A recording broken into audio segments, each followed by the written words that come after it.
Halo teman-teman, hari ini kita akan belajar tentang suhu dan kalor. Suhu itu menunjukkan seberapa panas atau dingin suatu objek. Jadi kalau ada sesuatu yang suhunya dingin, itu partikel-partikel di dalamnya itu bergetar dengan sedikit. Jadi bergetarnya itu dikit-dikit doang. Kalau benda itu panas, partikel-partikel yang menyusunnya akan bergerak lebih besar, lebih liar gitu. Jadi karena mereka bergetar lebih banyak, maka mereka lebih panas. Lalu kalor.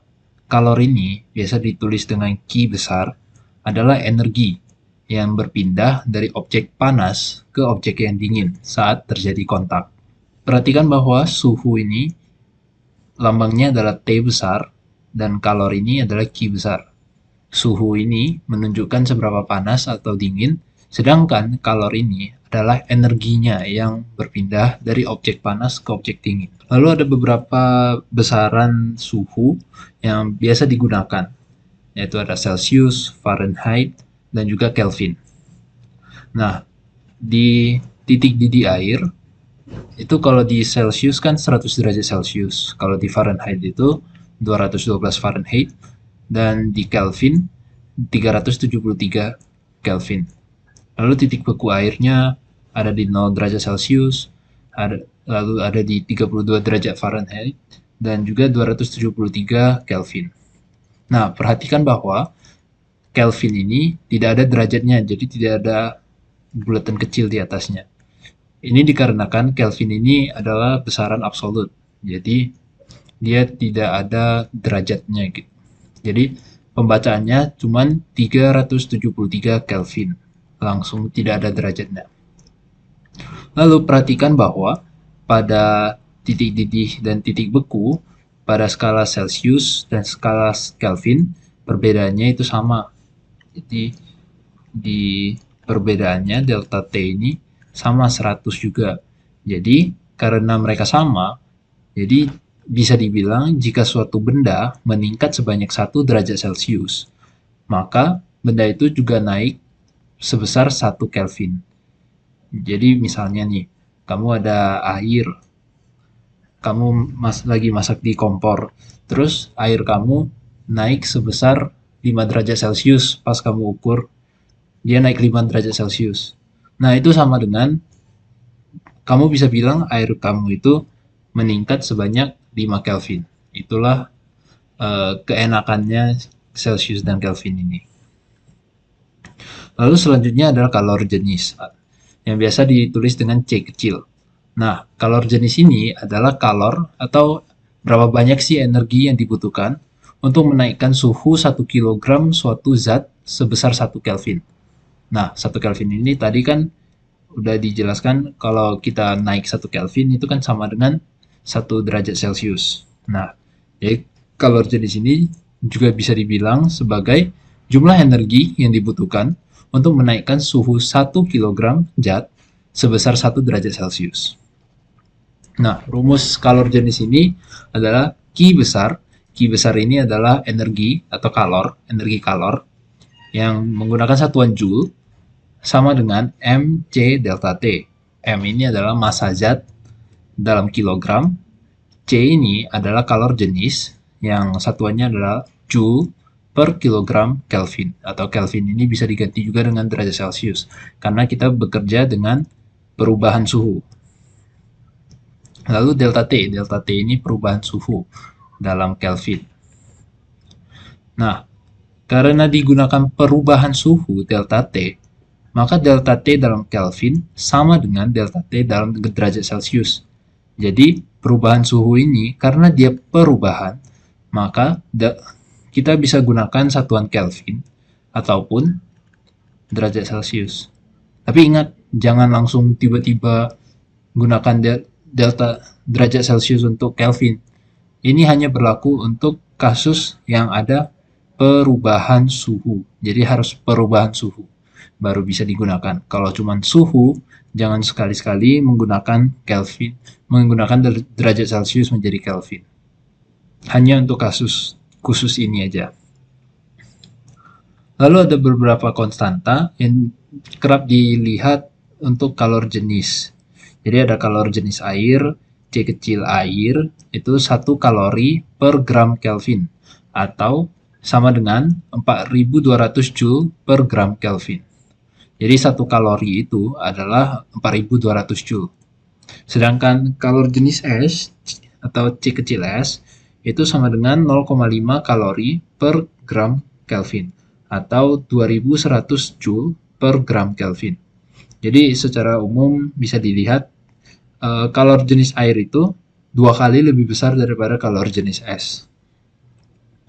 Selanjutnya ada grafik temperatur. Grafik temperatur ini menjelaskan tentang perubahan suhu suatu zat setelah diberikan energi kalor. Nah, bisa dilihat di bawah 273 Kelvin itu kan air masih berada dalam fase es atau padat. Nah, jadi dari di bawah 273 Kelvin itu perubahan suhunya bergantung pada kalor jenis es atau C kecil s yang tadi. Terus kalau dari yang cair, pada sisi bagian ini yang cair ini menggunakan kalor jenis air. Nah, perhatikan bahwa di sini ada bagian-bagian yang lurus, yang ini dan yang ini.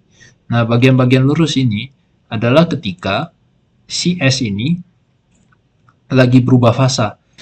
Saat dia berubah fasa, suhunya itu tidak berubah. Jadi dia menerima kalor, tapi dia tidak meningkatkan suhunya. Dia hanya berubah fasa. Oleh karena itu, di sini dia bergerak dengan datar. Karena dia cuma berubah fasa. Nah, kalor yang dibutuhkan untuk mengubah fasa disebut juga dengan ada kalor lebur dan kalor uap.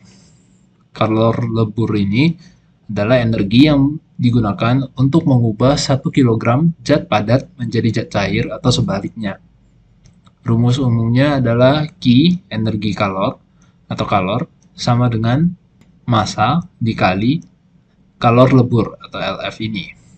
Dengan LF, kalor lebur itu satuannya adalah Joule per kilogram. Nah, ada konstanta yang sering digunakan juga yaitu kalor lebur es itu sama dengan 80.000 kalori per kilogram. Lalu di bagian atas ini ada kalor uap atau LV. Kalor uap ini adalah energi untuk mengubah 1 kg zat cair menjadi zat gas atau sebaliknya. Nah, rumus umumnya juga sama dengan kalor lebur, cuman bedanya ada di kalor jenis uap ini, yaitu Q sama dengan massa dikali LV, dan satuannya juga sama Joule per kilogram. Lalu ada perpindahan kalor. Nah, jika kita menggabungkan atau menyentuh barang panas dengan barang dingin, maka lama-kelamaan kan terakhir mereka suhunya bakal sama. Nah, kenapa sih bisa suhunya sama? Itu karena ada perpindahan kalor. Nah, perpindahan kalor ini bergerak dari benda yang panas, yaitu panas memberi kalor, ke yang dingin, yaitu yang menerima kalor. Nah, jadi ada perpindahan kalor dari yang panas ke yang dingin. Kalor itu kan energi. Jadi ada perpindahan energi dari barang yang panas ke barang yang dingin. Perpindahan ini mengikuti satu hukum, yaitu asas Black. Asas Black ini mengatakan jika si panas ini melepaskan energi sebanyak Q, jadi Q lepas, itu akan sama dengan jumlah kalor yang diterima oleh si dingin.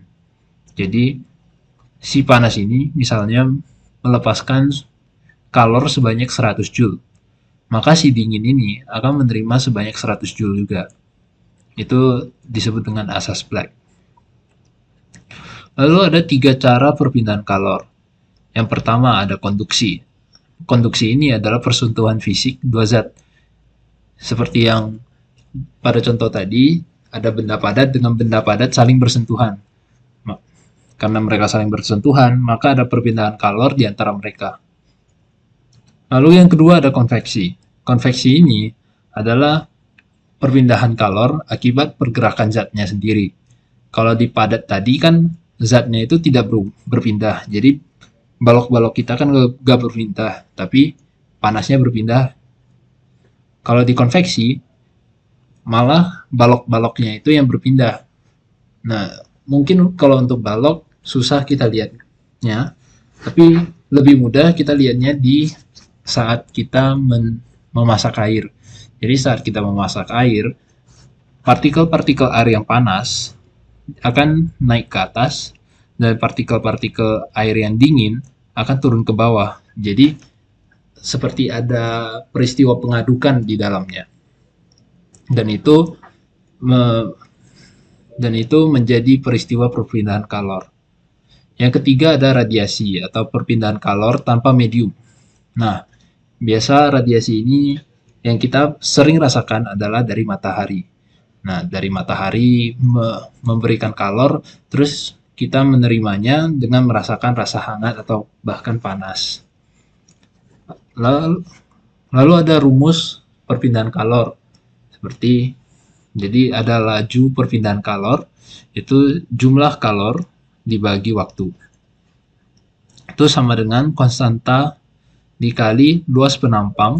Luas penampang ini adalah luas daerah kontak dari kedua benda ini dikali perbedaan temperatur dibagi jarak. Kalau untuk konveksi, laju perpindahan kalornya sama dengan koefisien konveksi dikali luas penampang dikali perbedaan temperatur. Untuk radiasi, laju perpindahan kalor sama dengan koefisien emisivitas dikali konstanta Stefan Boltzmann yang bernilai 5,67 kali 10 pangkat min 8 dikali luas penampang dikali suhu benda dipangkatkan 4. Nah, suhu benda ini adalah kalau di kasus matahari adalah suhu matahari. Jadi suhu ini adalah suhu bendanya dalam Kelvin. Ini tidak bisa digunakan dalam Celsius karena di sini kita tidak mengatakan tentang perubahan, tapi kita ingin nilai suhu yang mutlak. Jadi di sini kita hanya bisa menggunakan Kelvin.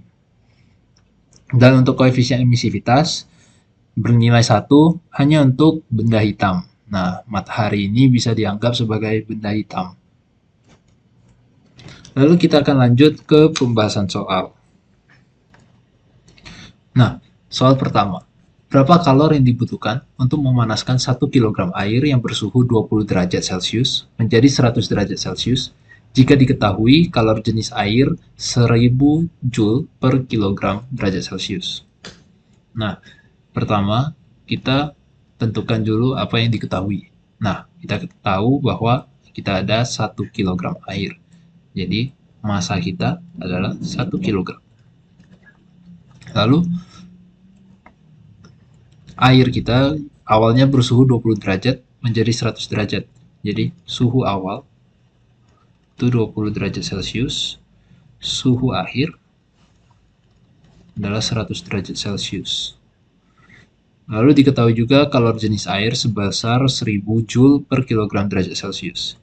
Jadi kalor jenis air, C air, sama dengan 1000 Joule per kilogram derajat Celcius. Ditanya berapa kalor? Kalor kan Q besar, itu berapa?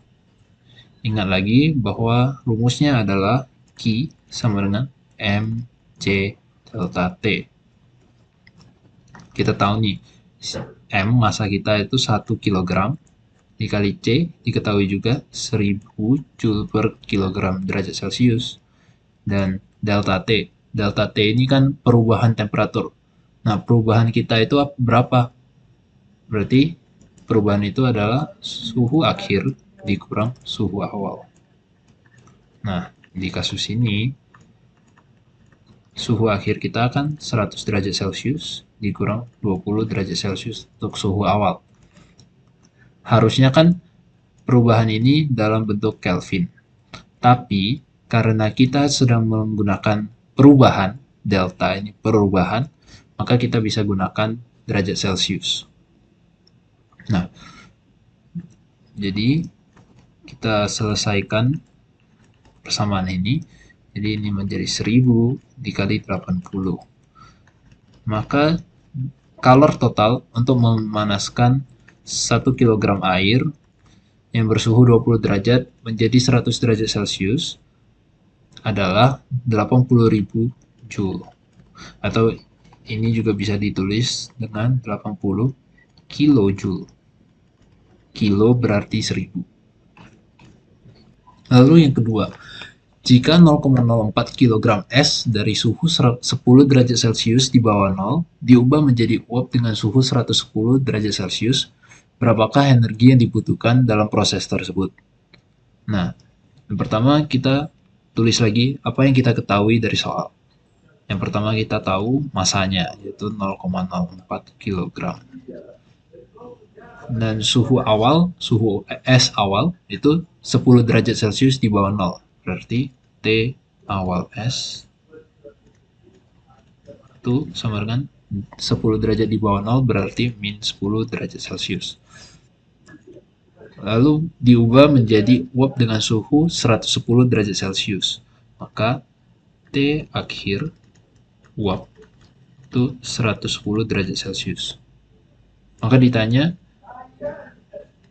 energi, berarti energi kalor, berapa energi kalor yang dibutuhkan untuk proses tersebut. Nah, kita ingat lagi dari grafik temperatur tadi yang bentuknya kayak gini. Nah, jadi kita bermula dari sini, yaitu es dengan suhu min 10 derajat Celcius. Kita harus bergerak ke titik lelehnya, yaitu 0 derajat Celcius. Lalu kita harus lelehkan esnya menjadi di sini akan menjadi cair. Lalu kita harus panaskan lagi airnya menjadi 100 derajat Celcius agar dia bisa menguap. Lalu air ini akan menguap.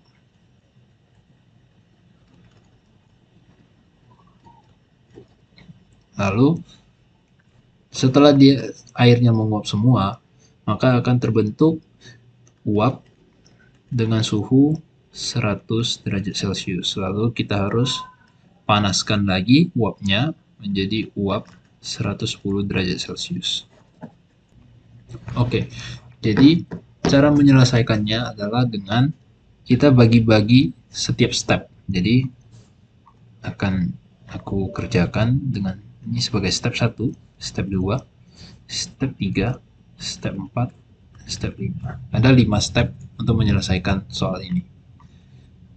Step pertama itu menaikkan es dari es min negatif 10 derajat Celcius menjadi es 0 derajat Celcius. Nah, es min 10 derajat Celcius menjadi es 0 derajat Celcius. Nah, caranya adalah saya namakan Q1 untuk step pertama, itu sama dengan M CS kali delta T. Q1 itu sama dengan 0,04 kali massa kalor jenis S itu 0,5 dikali delta T itu berarti dari min 10 ke 0, jadi 0 kurang min 10 kaki 1 sama dengan 0,04 kali 0,5 kali 10. Maka Q1 sama dengan 0,2 Joule. Step 2 yaitu dari es 0 derajat Celcius menjadi air 0 derajat Celcius. Nah, yang bagian ini digunakan kalor lebur es. Q2 sama dengan M kali kalor lebur es tadi LF. Kaki 2 sama dengan 0,04, masanya tidak berubah ya, dikali 80 untuk kalor lebur es. Jadi Q2 sama dengan 0,04 kali 80 itu 3,2 Joule. Step ketiga adalah dari air 0 derajat Celcius menjadi air 100 derajat Celcius. Kaki 3 adalah M kali C air kali delta T Ini sama dengan 0,04 kali 0 kali 1 dikali 100 kurang 0. Maka Q3 ini sama dengan 0,04 kali 100 itu 4 Joule.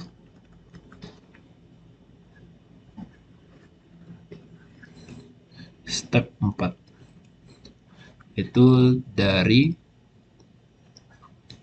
air 100 derajat Celcius menjadi uap 100 derajat Celcius. Nah, di sini digunakan kalor didih air. Kalor didih air ini rumusnya seperti yang tadi, M massa kali LV. Nah, masanya masih tetap 0,04 dikali 600. Maka kalor yang dibutuhkan untuk step 4 ini adalah 24 Joule. Lalu step kelima adalah mengubah uap air 100 derajat Celcius menjadi uap 110 derajat Celcius. Maka Q5 sama dengan MC uap kali delta T. Masanya masih tetap 0,04, kalor jenis uap 5 kali delta T 110 dikurang 100. Akhir kurang awal. Kalor yang dibutuhkan untuk step 5 ini adalah 2 Joule. Lalu dicari energi total, maka energi totalnya Q total sama dengan jumlah dari kalor yang dibutuhkan untuk setiap step tadi. Jadi Q1 tambah Q2 tambah Q3 tambah Q4 tambah Q5. Maka totalnya adalah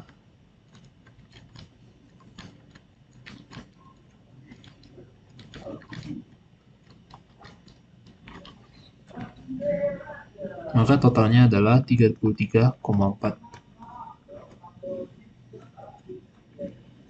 Maaf, ini harusnya dalam kalori karena satuan yang diberikan dalam kalori bukan joule.